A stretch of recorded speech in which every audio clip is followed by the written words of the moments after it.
जय हिंद साथियों, स्वागत है आप सभी का टीडीएम क्लासेस पे। मैं तिलक आप लोगों का स्वागत करता हूं आज की इस नई वीडियो जो कि राजनीति विज्ञान की उच्चतम न्यायालय की प्रश्नोत्तरी श्रृंखला भाग 2 के अंतर्गत। साथियों, संविधान की यात्रा सीरीज के तहत हम संविधान से जुड़े महत्वपूर्ण टॉपिक पर चर्चा कर रहे हैं और उनमें से हमारा एक टॉपिक है सुप्रीम कोर्ट, सर्वोच्च न्यायालय जिसे उच्चतम न्यायालय के नाम से भी जानते हैं। उसी टॉपिक को हमने बहुत बेहतर ढंग से पढ़ा है और उसकी तैयारी को हम लोग अब परखने के लिए हम प्रश्नोत्तरी श्रृंखला लेकर आए हैं, जिसका आज भाग 2 है। पहले भाग में हम लोगों ने 10 से 11 प्रश्नों पर चर्चा किया और उसको बेहतर ढंग से पढ़ा है तथा उस टेस्ट को बहुत अच्छी तरह से दिया है। आज इस प्रश्नोत्तरी श्रृंखला का दूसरा भाग है जिसमें हम उनसे जुड़े जो बचे हुए प्रश्न थे उन प्रश्नों को लेकर आया हूं। तो आप उस प्रश्न को ध्यान से पढ़िए और उसका आंसर कमेंट बॉक्स में दीजिए और कितना प्रश्न सही होता है उसे भी आप कमेंट बॉक्स में बताइए। चलिए, पहला प्रश्न आप लोगों के सामने है। पहला प्रश्न आप लोगों के सामने है। पहले प्रश्न की अगर मैं बात करूं तो रीट क्या पूछा जा रहा है, उच्चतम न्यायालय में निम्नलिखित में न्यायालय द्वारा कौन सी रीट न्यायिक या अर्ध न्यायिक रीतियों के अंतर्गत आती है। सबसे पहले मैं रीट को आप लोगों को समझा देता हूं। रीट से संबंधित प्रावधान, जब मौलिक अधिकार यानी कि जब फंडामेंटल राइट्स मौलिक अधिकारों का क्या होता है, हनन होता है, तो उस कंडीशन में क्या करता है सुप्रीम कोर्ट आर्टिकल 32 के तहत क्या करती है, रीट जारी करती है। आर्टिकल 32 के तहत कितने प्रकार की, 5 प्रकार की रीट जारी करती है। उसमें से पहला रीट होता है जिसको कहा जाता है बंदी प्रत्यक्षीकरण। दूसरा रीट होता है जिसको कहा जाता है उत्प्रेषण। तीसरा जो होता है उसको कहा जाता है प्रतिषेध। चौथा होता है उसको कहा जाता है परमादेश और पांचवा जो होता है उसको कहा जाता है अधिकार परीक्षा। तो ये 5 प्रकार की रीट कौन जारी करती है, सुप्रीम कोर्ट जारी करती है जब मौलिक अधिकारों का हनन होता है तो उस कंडीशन में। इसलिए सुप्रीम कोर्ट को मौलिक अधिकारों का रक्षक भी कहा जाता है। क्या कहा जाता है, रक्षक भी कहा जाता है। तो हमारा प्रश्न है कि न्यायिक या अर्ध न्यायिक रीतियों के विरुद्ध जो रीट जारी की जाती है उसको कहा जाता है प्रतिषेध कहा जाता है। और इस प्रतिषेध का अर्थ होता है रोकना। प्रतिषेध का अर्थ क्या होता है, रोकना होता है। तो जब न्यायिक या अर्ध न्यायिक कृत्यों के विरुद्ध रीट जारी करती है सुप्रीम कोर्ट, उसको कहा जाता है प्रतिषेध। तो यानी हमारा option number C is the correct answer. चलिए अगले प्रश्न की ओर आगे बढ़ते हैं। अगला प्रश्न आप लोगों के सामने है। अगला प्रश्न पूछा जा रहा है, भारत के उच्चतम न्यायालय के उद्घाटन कब किया गया। न्यायालय के उद्घाटन से संबंधित प्रावधान हमको पूछ रहा है। तो उद्घाटन की अगर मैं बात करूं, सबसे पहले इसका उल्लेख भारतीय संविधान के भाग 5 में देखने को मिलता है। अनुच्छेद की अगर मैं बात करूं तो अनुच्छेद 124 से 147 तक सुप्रीम कोर्ट से संबंधित प्रावधान हमको देखने को मिलता है। और इसके उद्घाटन की अगर मैं बात करूं तो 28 जनवरी 1950 को जो भारत के प्रथम महान्यायवादी होते हैं वो कौन, MC शीतलवाड़ कौन करते हैं, MC शीतलवाड़ जो भारत के प्रथम महान्यायवादी होते हैं वो जो है सुप्रीम कोर्ट का उद्घाटन करते हैं। तो हमारा ऑप्शन कौन सा हो जाएगा, मतलब सी क्या हो जाएगा, 28 जनवरी 1950 को भारत के जो सुप्रीम कोर्ट का उद्घाटन किया गया। ठीक है, क्लियर है इतना।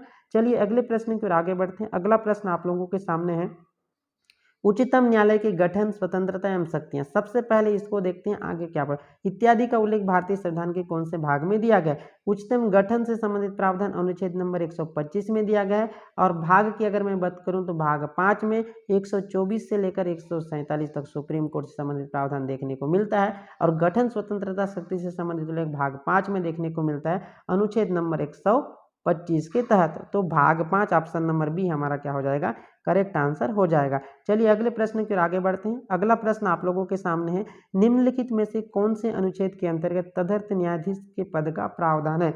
सबसे पहले हम समझते हैं कि तदर्थ न्यायाधीश होता क्या है। सबसे पहले समझते हैं कि तदर्थ न्यायाधीश होता क्या है। तदर्थ न्यायाधीश का मतलब होता है अस्थायी न्यायाधीश। और ये अस्थायी न्यायाधीश की नियुक्ति कब की जाएगी, जब कोरम पूरा नहीं होगा। किसका, जब सुप्रीम कोर्ट का 1/3 कितना होता है कोरम, 1/3 पूरा नहीं होता है। तो उस कंडीशन में CGI जो है क्या करते हैं, CGI जो है राष्ट्रपति से अनुमति लेकर, किससे, राष्ट्रपति से अनुमति लेकर जो हाई कोर्ट के न्यायाधीश होते हैं उनको तदर्थ न्यायाधीश किसके रूप में, तदर्थ न्यायाधीश के रूप में नियुक्त करते हैं। यानी कि नियुक्त कौन करते हैं, CGI करते हैं। और इसका अनुच्छेद की अगर मैं बात करूं तो अनुच्छेद 127 के तहत जो हाई कोर्ट के जो न्यायाधीश रहते हैं उनको तदर्थ न्यायाधीश के रूप में 127 के तहत सुप्रीम कोर्ट में तदर्थ न्यायाधीश के रूप में सीजीआई करते हैं। तो ऑप्शन नंबर बी हमारा क्या हो जाता है, करेक्ट आंसर हो जाता है। क्लियर है इतना। तो तदर्थ न्यायाधीश के पद का प्रावधान अनुच्छेद नंबर कितना 127 में दिया गया है।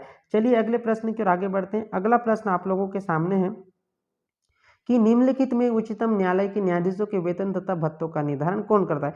उच्चतम न्यायालय के न्यायाधीशों के वेतन तथा भत्तों का निर्धारण, सबसे पहले वेतन तथा भत्तों से संबंधित प्रावधान हमको अनुच्छेद नंबर 125 में देखने को मिलता है। और इसका वेतन जो है का निर्धारण कौन करता है, संसद करता है। संसद कौन करता है, संसद करता है। और एक कौन होता है, संचित निधि पर क्या होता है, भारित होता है। भारत की संचित निधि पर भारित होता है। और इसके वेतन भत्तों का निर्धारण कौन करता है, संसद करता है। अगर सीजीआई के वेतन की अगर मैं बात करूं तो कितना होता है, 2,80,000 होता है प्रति माह। और इसके अन्य न्यायाधीश की अगर मैं बात करूं तो 2,50,000 इसके अन्य न्यायाधीशों का वेतन होता है। क्लियर है इतना। तो वेतन जो है भारत की संचित निधि पर क्या होता है, भारित होता है। और वेतन का निर्धारण कौन करता है, संसद करता है। तो ऑप्शन नंबर बी हमारा क्या हो जाता है, सही हो जाता है। चलिए अगले प्रश्न की ओर आगे बढ़ते हैं। अगला प्रश्न आप लोगों के सामने है, तदर्थ न्यायाधीश की नियुक्ति किसके द्वारा की जाती है। देखिए फिर से आ गया तदर्थ न्यायाधीश की नियुक्ति। सबसे पहले अगर मैं तदर्थ न्यायाधीश की नियुक्ति की बात करूं तो नियुक्ति कौन करते हैं, सीजेआई करते हैं। कौन करते हैं, भारत के सीजेआई करते हैं।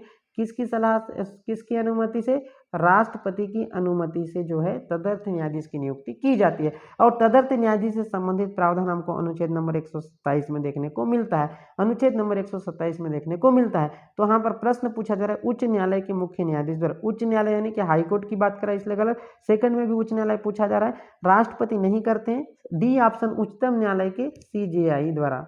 ठीक है, उच्चतम न्यायालय के सीजेआई द्वारा जो है क्या किया जाता है, जो है सुप्रीम कोर्ट में जो है तदर्थ न्यायाधीश की नियुक्ति की जाती है। यानी कि option number D is the correct answer. चलिए अगले प्रश्न की ओर आगे बढ़ते हैं। अगला प्रश्न आप लोगों के सामने है, निम्नलिखित में से कौन से मामले में उच्च न्यायालय और उच्चतम न्यायालय दोनों न्यायालय की बात कर रहा है। यहाँ पर क्या कर रहा है, दोनों ही न्यायालय की यहाँ पर बात हो रही है। पहला किसकी, पहला हो रही है उच्चतम न्यायालय। पहला क्या हो रहा है, पहला उच्चतम न्यायालय, पहला उच्चतम न्यायालय और दूसरा किसकी बात, उच्च न्यायालय। यानी कि दोनों ही न्यायालय से संबंधित बात यहाँ पर देखने को मिल रहा है। ये तो देखते हैं, सबसे पहले सुप्रीम कोर्ट की बात की जा रही है और हाई कोर्ट्स की भी बात की जा रही है। अब सुप्रीम कोर्ट की अगर मैं बात करूँ तो भाग 5 में देखने को मिलता है। कौन से भाग में, भाग 5 में हमको देखने को मिलता है। कौन से भाग में, भाग 5 में देखने को मिलता है। और इसका उल्लेख भाग 6 में देखने को मिलता है।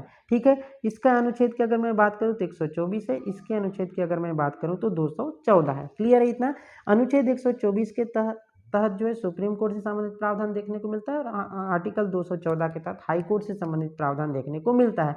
अब दोनों की अगर मैं बात करूं तो जब फंडामेंटल राइट्स क्या होता है, जब फंडामेंटल राइट्स यानी कि क्या होता है, फंडामेंटल राइट्स यानी कि मौलिक अधिकारों का हनन होता है, तब सुप्रीम कोर्ट और हाई कोर्ट दोनों ही क्या करती हैं, दोनों की अधिकारिता में आते हैं। तो हमको प्रश्न क्या पूछा जा रहा है उसको देखते हैं।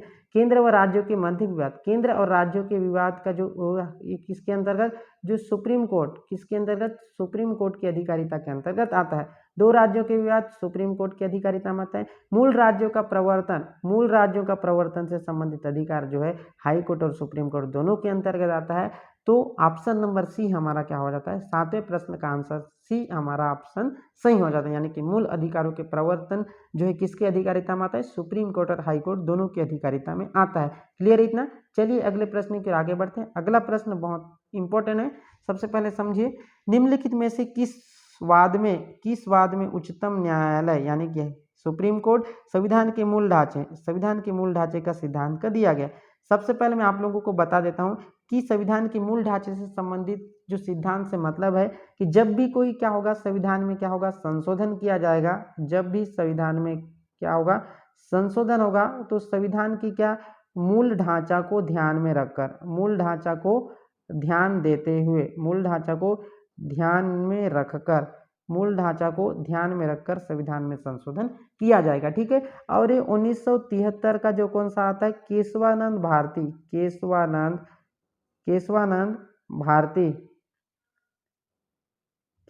भारती बनाम केरल राज्य में जो है इस वाद को दिया गया। तो प्रश्न क्या पूछा, सिद्धांत का प्रतिपादित किया था, कौन किया था, केशवानंद भारती बनाम केरल राज्य। तो ऑप्शन नंबर सी इज क्या हो जाता है, करेक्ट आंसर हो जाता है। तो आज का जो हमारा टॉपिक था, ये 8वां प्रश्न हमारा अंतिम प्रश्न था। उम्मीद करता हूँ कि आज के सेशन के जो जितने भी प्रश्न थे आप लोगों को बहुत बेहतरीन तरीके से समझ में आ गया होगा। और आप लोगों का कितना प्रश्न सही होगा कमेंट बॉक्स में कमेंट कीजिएगा। अगर आपको कोई डाउट है तो भी कमेंट कीजिए, ताकि मैं आपको उसको अगली वीडियो में बहुत बेहतर तरीके से समझा दूँ और आप लोगों के मन में जो डाउट है, आपके मन में जो संशय है, उसको मैं दूर करूँ। तो चलिए आगे बढ़ते हैं। इससे पहले अगर आप हमारे चैनल पर नए हैं तो चैनल को सब्सक्राइब कर दीजिए। सब्सक्राइब करने इसलिए बोलता हूँ क्योंकि अगर आप नए हैं तो सब्सक्राइब करेंगे तो हमारे जो नए नए वीडियो आते हैं वो नोटिफिकेशन के माध्यम से आप तक पहुंचता रहेगा। और वीडियो अच्छा लगे तो शेयर कर दिए। शेयर करने से क्या होगा, जिन लोगों तक हमारी ये वीडियो की जानकारी या हमारी सीरीज की जानकारी नहीं है, उन लोगों तक भी इस सीरीज की जानकारी मिल जाएगी और वे भी इस सीरीज से अधिक लोगों को इस सीरीज का लाभ मिल सकेगा। इसलिए इस वीडियो को शेयर कर दिए और अच्छा लगे तो लाइक कर दिए। लाइक करना नहीं करना वो आपके ऊपर है, लेकिन वीडियो को शेयर जरूर कर दीजिए ताकि जो नए नए लोग हैं उसको इस सीरीज का लाभ मिल सके। तो मिलते हैं अगली क्लास में एक नए टॉपिक के साथ। आज के लिए इतना ही। Thank you.